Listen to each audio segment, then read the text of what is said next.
ఓం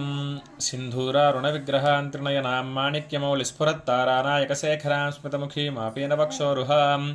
पाणिभ्यामलिपूर्णरत्नशकं रक्तोत्फलं बिभ्रतीं सौम्यां रक्तघटस्थरक्तचरणां ध्यायेत्परामम्बिकाम् अरुणां करुणातरङ्गिताक्षीं धृतपाशाङ्कुशपुष्पबाणचापाम् अणिमादिभिरावृतां मयूखैरहमित्यभिभावये भवानीं ध्यायेत्पद्मासनस्थां विकसितवदनां पद्मपत्रायताक्षीं हेमाभां पीतवस्त्रां करकलितदलसद्देम पद्मां वराङ्गीं सर्वालङ्कारयुक्तां सततमभयदां भक्तनम्रां भवानीं श्रीविद्यां शान्तमूर्तिं सकलसुरनुतां सर्वसम्पत्प्रदात्रीं सकुङ्कुमविलेपनामलिकचुम्बिकस्तूरिकां समन्दहसतेक्षणां ससरचापपाशाङ्कुशाम् अशेषजनमोहिनीमरुणमाल्यभूषोज्ज्वलां जपाकुसुमभासुरां जपविदौ स्मरेदम्बिकाम्